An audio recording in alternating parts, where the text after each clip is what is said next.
Fala, meus amigos e minhas amigas, estamos aqui ao vivo para a gravação de mais um Cara a Cara. Eu tô aqui com o Léo Ober. É isso? Ober ou Uber? Eu fiquei até na dúvida, meu amigo Leonardo. Desculpe, cara. Não, fica tranquilo, é Ober, de Oberher. Você é setorista da Rádio Grenal, certo, Léo? Exatamente, repórter, e ontem fiz minha estreia como narrador também da Rádio Grenal. A Rádio Grenal, que é uma rádio identificada com o Grêmio Internacional, a segunda rádio esportiva mais ouvida aqui do estado do Rio Grande do Sul. Estou há 2 meses, pouco tempo, mas já deu para sentir um pouco o peso de vestir e representar a torcida tricolor. Boa. Caraca, identificado com Grêmio e Internacional, veja aí, hein?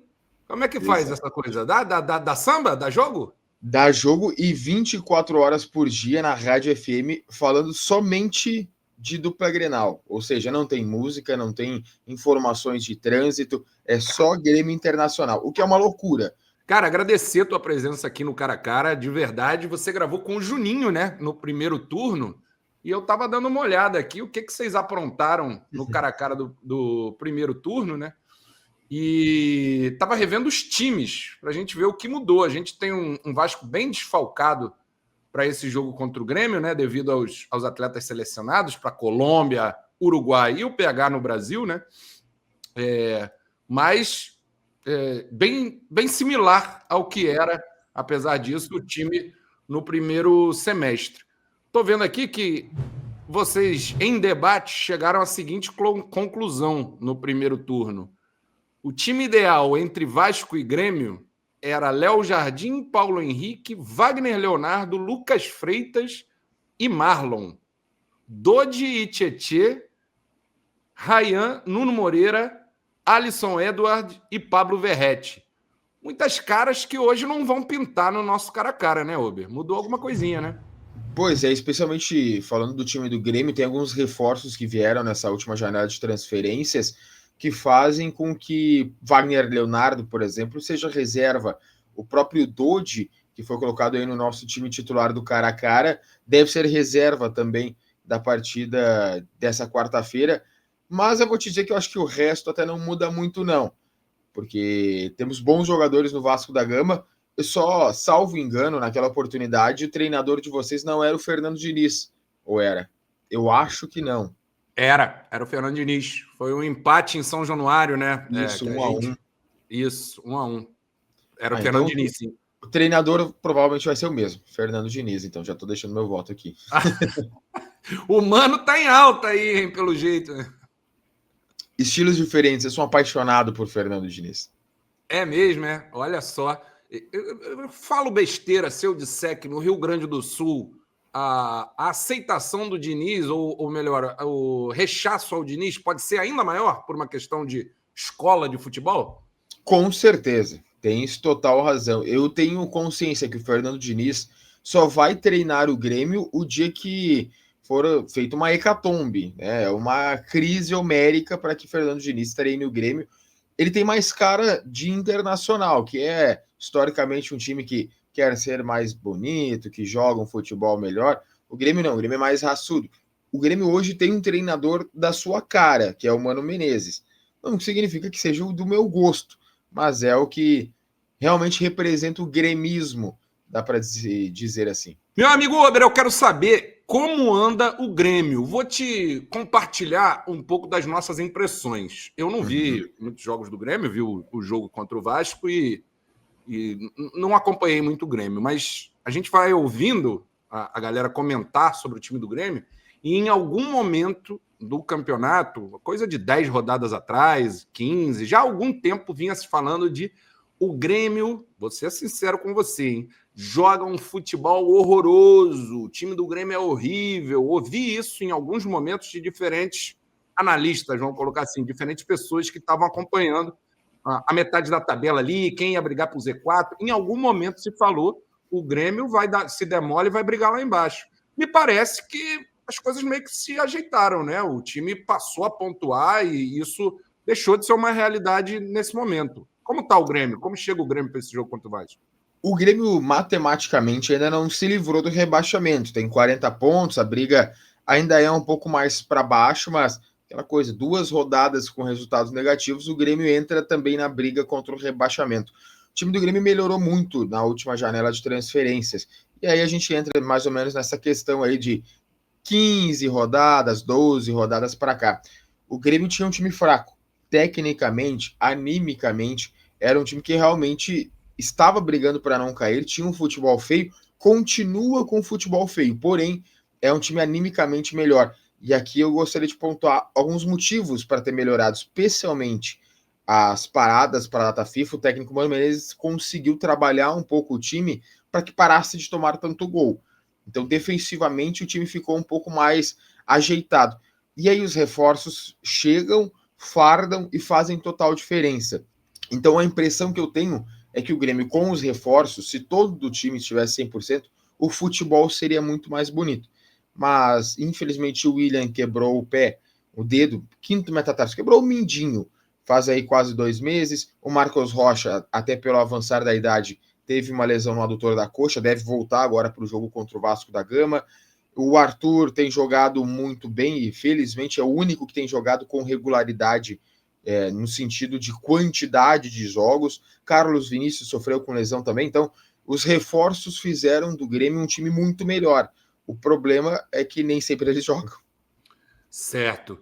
Meu amigo, eu vou fazer a mágica da edição, fará com que ninguém perceba isso, que eu entrei com o fundo errado aqui. Meu grande diretor de arte, Felipe Tiru, jamais me perdoaria. Então eu vou fazer uma mágica aqui, ó. Mudou? E não mudou, que beleza. Peraí, falhou a mágica. A mágica tá ruim, hein? A mágica tá ruim. Vou de novo, hein? Ó. Agora mudou. Agora mudou. Agora sim. Vamos pro cara a cara, minha gente.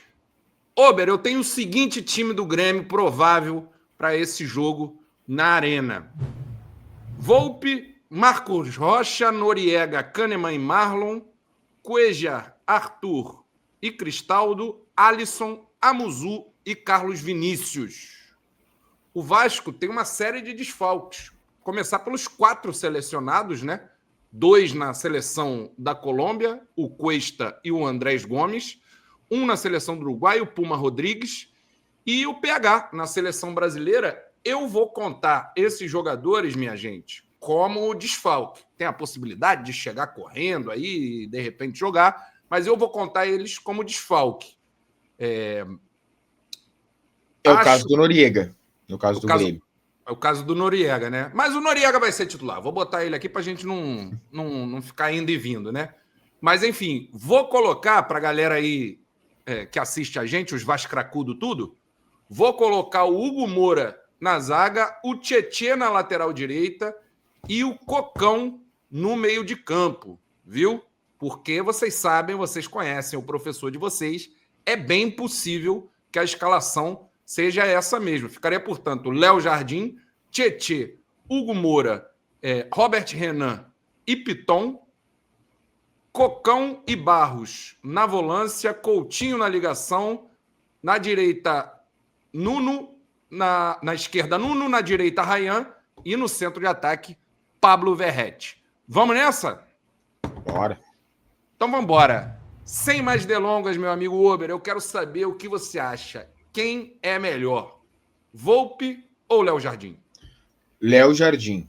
Léo Jardim é um goleiro mais seguro, tem feito um campeonato brasileiro melhor, embora o Thiago Volpe não seja, para mim, um dos piores goleiros do campeonato brasileiro.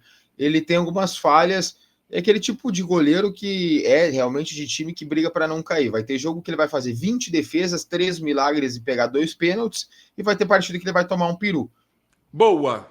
Registro, portanto, 1-0 aqui no Léo Jardim, titular do nosso cara a cara. E aí aqui tem uma dupla interessante, meu amigo, porque é Marcos Rocha e Tietê, 2 jogadores que jogaram juntos, né, no Palmeiras e, salvo engano, chegaram a jogar junto no Galo também. Não sei, mas pode ser que sim.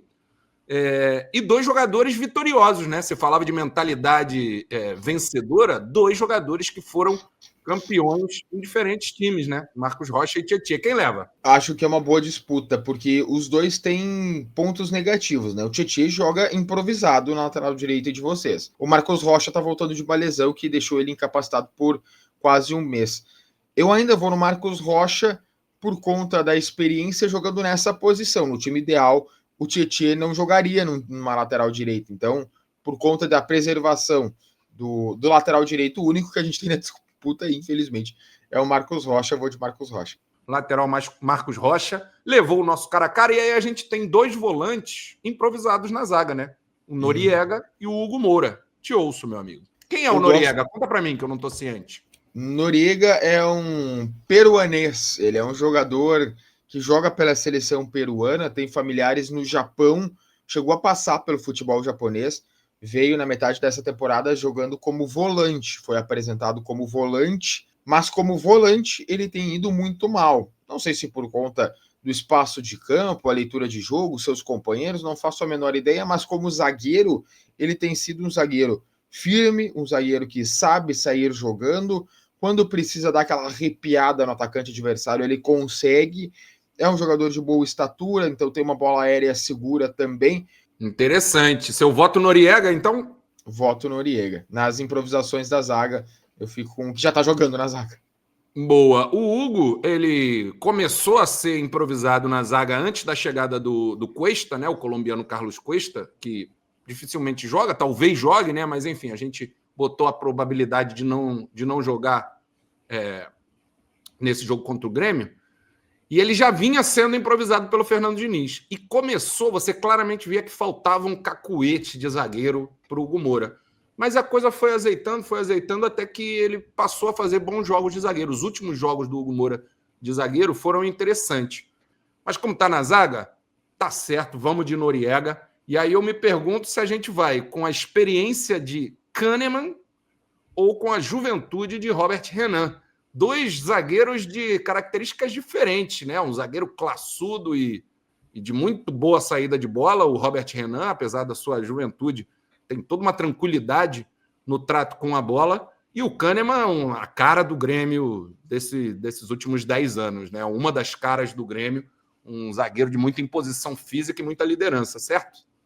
Exatamente. Eu vou primeiro ser racional. Walter Kahneman é um jogador que tem errado muito. Com a bola no pé, ele é horrível. Parece eu jogando futebol. E o Robert Renan, por outro lado, tem uma boa saída de jogo, mas passou aqui pelo Internacional, foi ovacionado quando foi contratado pelo Internacional. A torcida do Internacional foi lá no aeroporto buscar o cara, botaram camisa de torcida organizada. Era grande contratação, faz uns 2 ou 3 anos isso. Eu, assim, de novo, racionalmente, acho que é uma briga muito boa e talvez o Robert Renan seja o titular. Mas se eu não votar num dos maiores jogadores que vestiu a camisa do Grêmio, eu não saio de casa aqui no Rio Grande do Sul. Então, eu vou votar no Walter Kahneman só por conta da minha integridade física. Não quer dizer que ele seja tão melhor que o Robert Renan, tá? Aí, se tu quiser ser contra, votar no Robert Renan e escolher o Robert Renan, eu não vou me opor. Ah, entendi. Então eu tenho o voto de Minerva? Então vai dar Robert Renan nisso aí. O Robert Renan, o Rio Grande do Sul tratou muito mal o Robert Renan, mas as coisas vão por linhas tortas dando certo. Chegou no clube de coração dele, que o Robert Renan é vascaíno de infância, então estava feliz de voltar para o Brasil justamente para o Vasco, e é um impacto muito positivo no time, meu amigo Over. Tanto o Cuesta pela direita, quanto o Robert Renan pela esquerda, mudam a zaga do Vasco, e é quando o Vasco começa a fazer os resultados. Vamos de Robert Renan, titular aí, vamos observar quem que vai sair melhor nesse jogo Grêmio Vasco, se vai ser o Kahneman ou se vai ser o Robert Renan. Na esquerda, meu amigo, temos Marlon e Piton. Me fale sobre Marlon. Marlon é um jogador muito regular, tem bom apoio, tem bom cruzamento, defensivamente ele também não compromete. Eu fico com o Marlon pela regularidade. É um cara que apoia bem, legalzinho, defende show de bola também, mas por mim qualquer um dos dois também que fosse eleito não ia ser uma desgraça. Pela tua descrição do Marlon, a gente tem aqui dois estilos também diferentes, né? Não, estilo talvez não seja a palavra correta, mas um jogador muito equilibrado, a descrição que você me faz do Marlon. E o Piton, por sua vez, volta e meia recebe um 10 no ataque, porque é o lateral com mais assistências no campeonato, por exemplo. Se não me engano, já são 12 assistências na temporada. É uma loucura os números do Piton de assistência, a participação ofensiva do Piton. O Vasco que costura as suas jogadas a la Diniz, muito pelo lado esquerdo ali com o Nuno Moreira, o Coutinho, e triangulando sempre com o Piton. O Piton tem participação. Na época em que Verratti era a nossa arma ofensiva mais importante, era sempre a dobradinha Piton e Verratti, porém, na parte defensiva, volta e meia ele dá umas rateadas. Mais desequilibrado o Piton e mais regular o Marlon. Eu vou aceitar o Marlon. Você quer o Marlon titular? Pode ser, me serve. Porque eu tô sentindo aqui que eu vou ser mais duro daqui para frente no ataque. Eu não sei não, hein? Vamos ver, hein? Vou querer te ouvir. Tem uns caras aqui que eu não conheço. O Cuéllar eu conheço. Ok. O Cuéllar eu conheço. Eu sei que ele é muito bom. O Vasco tentou o Cuéllar durante muito tempo, principalmente quando estava com o Ramon Dias aqui de técnico. Porque queria ter o Cuéllar no time do Vasco. Mas eu não sei se você conhece o garoto Barros, meu amigo Robert. Ouvi falar. E aí eu vou te ser bem sincero, tá? Primeiro que me chama muita atenção que o Cuéllar, a gente aqui chama de Cuéllar. Na Colômbia chamam de Cuéllar. É muito legal essa diferença de regiões chamando o nome do jogador. Mas cada um caga a sua regra, né? Exatamente. O Cuéllar, ele é um jogador que... O Cuéllar hipotético, sensacional, melhor volante do país. Mas o Cuéllar hipotético não joga futebol há 10 anos. Então, eu particularmente, se eu fosse treinador do Grêmio, eu não colocaria ele, eu colocaria o Dodi. Eu gosto do futebol do Dodi. Mas o Cuéllar vai ser titular, porque tem um alto investimento e todo aquele xalala que a gente sabe que acontece. Mas, por conta disso, eu vou te dizer, tá? Eu não faço oposição ao Barros, porque o que a gente ouve falar desse guri, tanto dele quanto do Rayan, claro, o Rayan, por ser atacante, aparece mais, mas o Barros, ele é um dos jogadores, um dos pilares desse time também do Fernando Diniz, que ajuda a sair jogando, é um jogador que dá uma sustentação no meio de campo. Se eu defendi o Marlon, pela regularidade, eu vou defender o Barros nessa aí também. E o Barros é exatamente esse jogador, Ober. Além da dupla de zaga, a janela do meio do ano foi fundamental para o Vasco conseguir alguns resultados naquela sequência excelente do Diniz, antes das últimas 3 derrotas, e passa muito por esse garoto chamado Cauã Barros, nosso guerreiro, nosso curumim, porque o maluco é impressionante, Ober. Ele é porrada o tempo inteiro, vibração o tempo inteiro, e não é grosso. Acho que vai dar Barros nesse cara a cara aqui. Tranquilamente o Barros, tranquilamente. Até porque o próximo volante eu não abro mão. De mão beijada o vascaíno vai liberar. Porque a gente tá falando do Arthur, que eu posso falar que é um ídolo do Grêmio, Ober? Sim, com certeza. Um ídolo histórico do Grêmio, uma das referências naquele time campeão de 2017 com o Renato Gaúcho. Foi a peso de ouro para o Barcelona na Europa, acabou não vingando na Europa, voltou e tem muita qualidade, né? E o Arthur cai com o Matheus Cocão, que a gente está prevendo aqui, que possivelmente pode ser o titular. Talvez seja o menos certo de ser titular dessa provável escalação aqui, seja o Cocão. Mas é um jogador que está numa temporada, o Cocão, uma temporada muito ruim, Ober. Ele é jovem, veio do Náutico, um achado de scout do Vasco, e durante toda a temporada a gente viu o Matheus Cocão que não conseguiu encontrar mais esse melhor momento. Me fale, me dê suas loas, Arthur, para ele ganhar esse cara a cara, meu amigo. Arthur é tecnicamente o melhor jogador que vai jogar o jogo entre Grêmio e Vasco. Ele com a bola no pé ele é fenomenal, é o melhor volante que nós temos em atividade no país, embora o Ancelotti discorde. Você está esquecendo de um mágico aí, hein? Mas tudo bem. Não.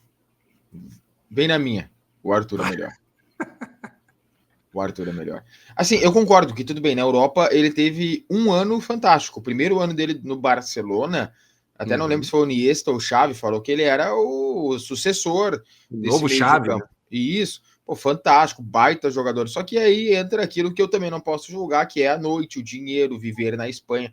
Eu, no lugar dele, eu também ia cair na gandaia, e ele caiu na gandaia. É parça do Neymar, acabou naquela época realmente se perdendo. Infelizmente não atingiu aquilo que a gente achou que ele iria atingir. Mas para o futebol brasileiro, ele é muito superior. Ele é um jogador que esconde a bola, ele é um volante que sabe sair jogando com qualidade, é o volante que acerta muitos passes, e muitas vezes não são nem passes para trás, como às vezes é característico para esse tipo de estatística. Não, ele tem o passe por dentro, ele consegue inverter o jogo, trocar de corredor, é um jogador fundamental na construção ofensiva do Grêmio. Impressionante. E já fico com um certo receio. Você está dizendo que ele está jogando pra caramba de volta, tô com um receio danado. Péssima notícia para mim. Arthur leva o cara caro. E aí, agora, você pode falar do Arthur, que é isso, que é aquele outro, Ober, tá tudo certo, eu vou concordar contigo. Mas você dizer que é o que de melhor qualidade terá no trato com a bola desse jogo é você se esquecer de Felipe Coutinho, meu amigo. Felipe Coutinho e Cristaldo. Eu tô com uma peninha do Cristaldo aqui, mas tô certo ou tô errado? Não precisa ter pena, fica tranquilo. Eu te defendo nessa aí. Na disputa entre Felipe Coutinho e Cristaldo, Felipe Coutinho, se for uma disputa entre um cone da Empresa Pública de Transporte e Circulação de Porto Alegre, a EPTC, e o Cristaldo, eu fico com o cone da EPTC. Fica tranquilo. Até porque, correndo, eu acho que o cone da EPTC ganha, tá? Mas na disputa entre Cristaldo e Felipe Coutinho 1000 vezes. Mas com a bola no pé, o Arthur é melhor que o Felipe Coutinho.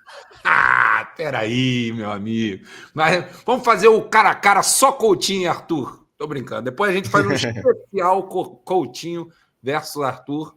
Vai ficar ruim pro Mano Arthur, hein? Depois do jogo a gente vê quem é que vai ter jogado melhor. É uma disputa boa.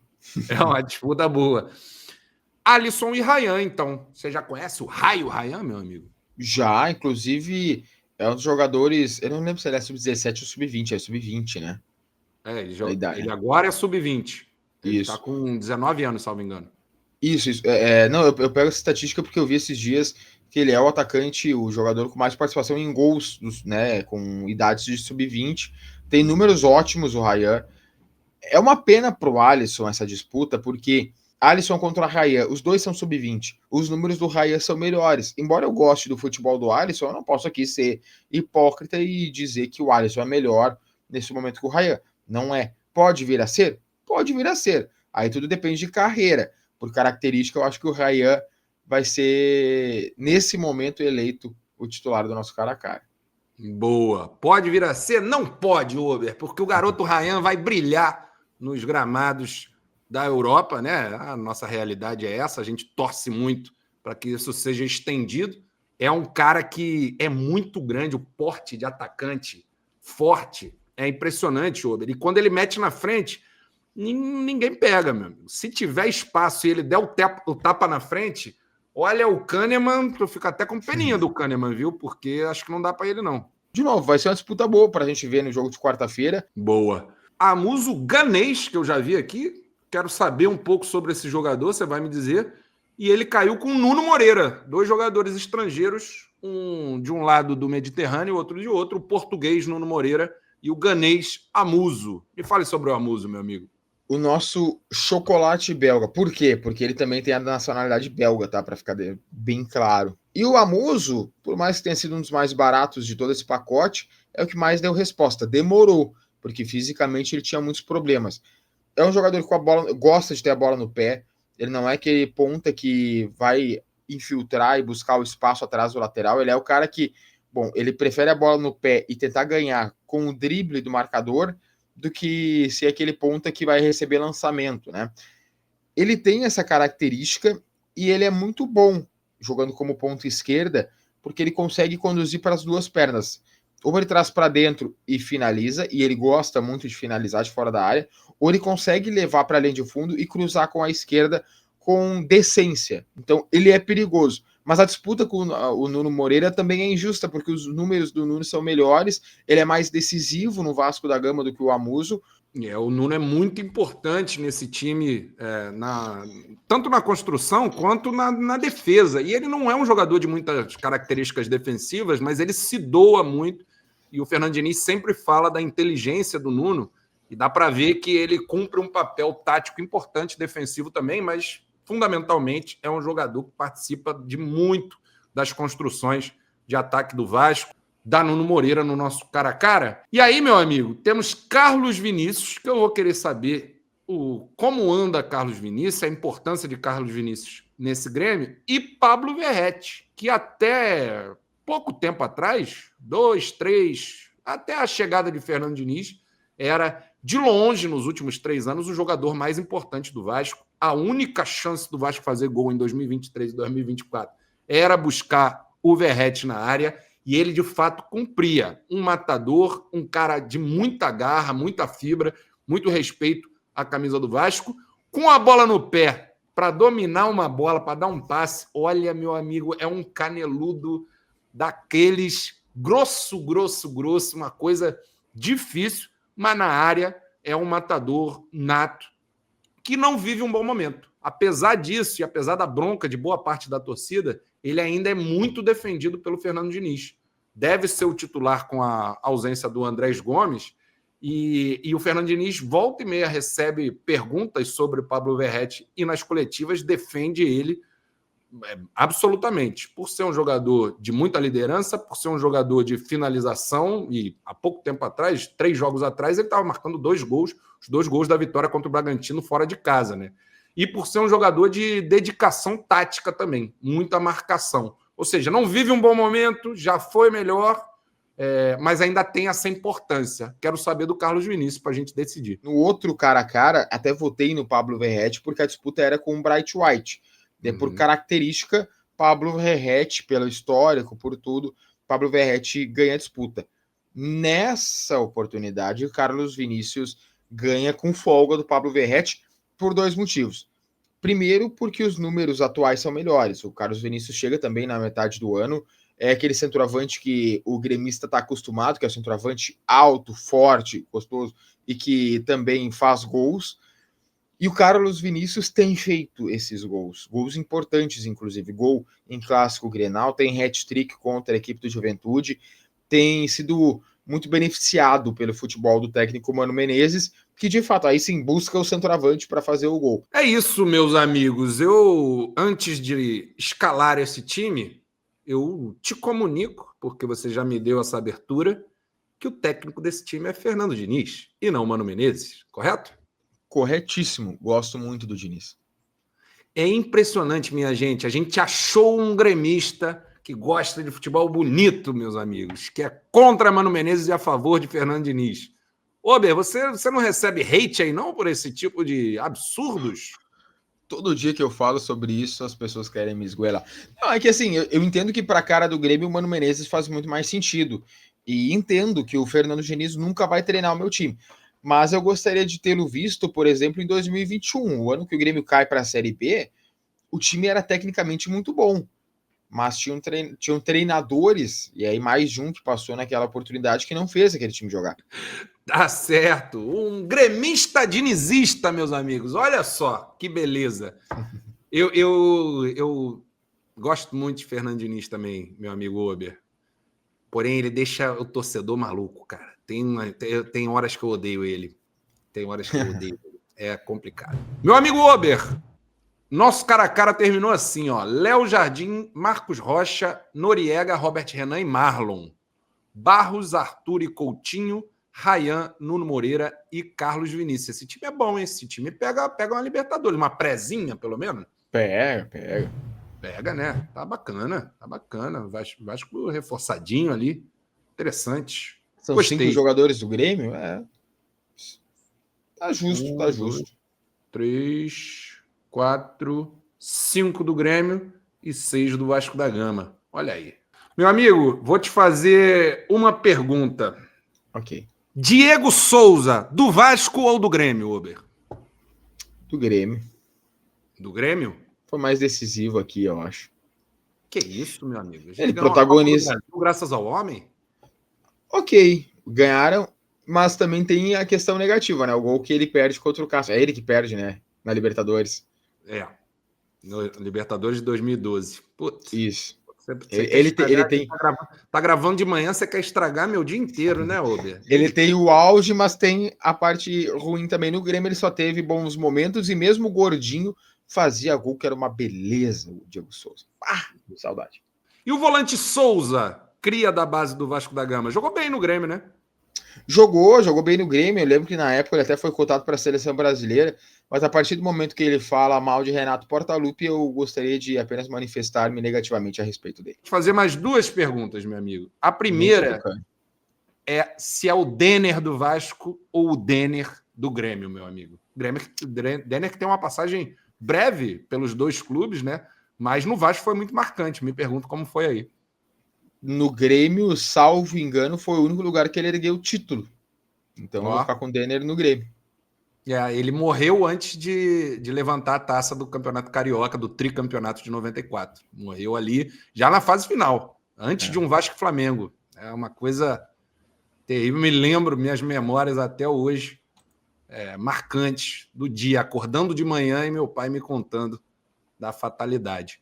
E por fim, meu amigo, essa aqui eu só vou levantar a bola para você curtir uma onda bacana.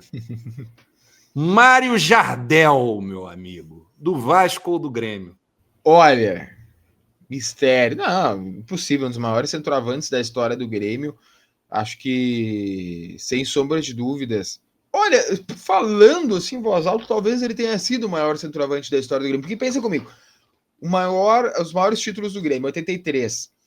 O grande destaque era o Renato Portaluppi, que era a ponta direita. No título da Libertadores de 2017, o grande destaque era um meia, um enganche ali, que era o Luan. E o título dos anos 90, o Jardel.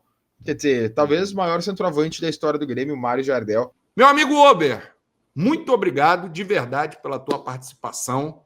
É um prazer aqui te receber. Muito simpático, nosso torcedor gremista dinizista, uma espécime rara. Um prazer, meu amigo. Muito obrigado, cara.